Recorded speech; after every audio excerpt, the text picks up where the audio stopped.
Growth. Growth is a very dynamic process. To be very precisely defining the growth is difficult, but it can be defined as an irreversible change of living beings, which is commonly accompanied by increase in size, weight, and volume of the organism. But remember, increase in the dry weight is not always. For example, if you take the sprouting potato tuber, the growth is there, but there is a decrease in the dry weight. In plants, generally takes place by the activity of apical, intercalary, and lateral meristems. Cellular growth involves three main aspects called phases of growth. Number one, cell division. It is also called phase of cell formation, results from the division of pre-existing cells. The type of cell division responsible for growth is mitosis, which results into the formation of many genetically identical or similar cells. Number two is cell enlargement. It has most significant role in the contribution of the size of the tissue or organ. In the beginning, cell enlargement may occur in all directions, but in later stages, enlargement remains confined to a specific dimension. Number three is cell differentiation. This is the last phase of growth in which newly formed cells, after getting enlarged, they mature into a particular type of tissue. They undergo structural and physiological changes depending upon the function which they are going to perform. The whole period in which the course of growth is completed is referred or called as grand period of growth. When it is represented in graph, it is called grand period curve, which is always sigmoid in nature. So it is also called as sigmoid growth curve. And you can see this curve has three main parts.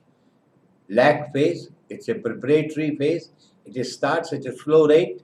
Then log phase, it is a phase of exponential growth. Then senescence, that is the stationary, or it leads to a stationary phase. You can see here the growth starts at a very slow rate, then there is a manifold increase, and then it comes to a stationary phase. Measurement of growth can either be made directly with the help of a scale or by horizontal microscope and oxynometer. Oxynometer is meant for measuring the growth. Factors affecting the growth. Growth is affected by the factors which affect the activity of the protoplasm. Food supply.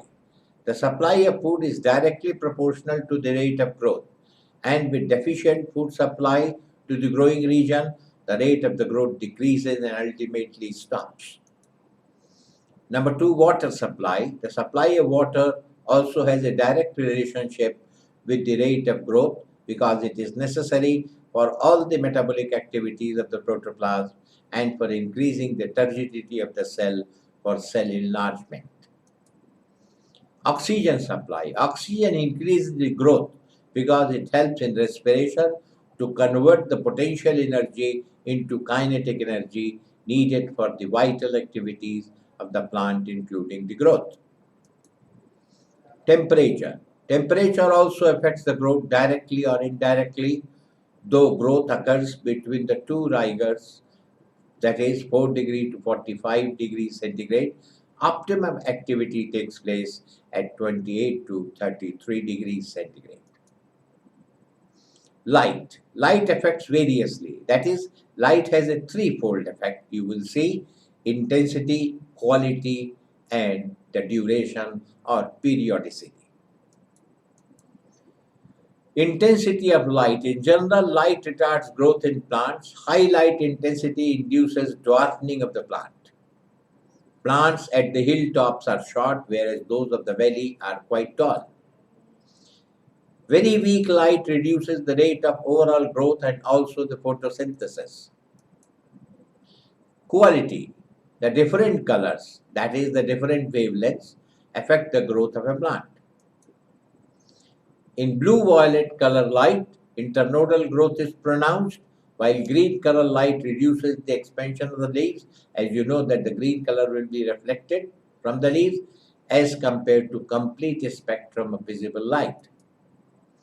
The red color light favors elongation, but they resemble etiolated plants. Duration of light.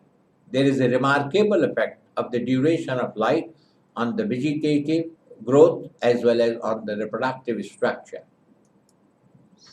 The induction and suppression of flowering are dependent on duration of light. Plant growth hormones. Inside the plant body, several types of organic substances are naturally synthesized, which control growth as well as the other physiological processes at a site remote from its place of production and are required in minute quantities. They are called as plant hormones, phytohormones, growth promoting substances, growth regulators, etc. As defined above, all phytohormones are growth regulators, but all growth regulators are not phytohormones. Growth regulators may be either growth promoters or growth inhibitors. Growth promoters are auxin, gibberellin, cytokinins, and growth inhibitors are abscisic acid and ethylene.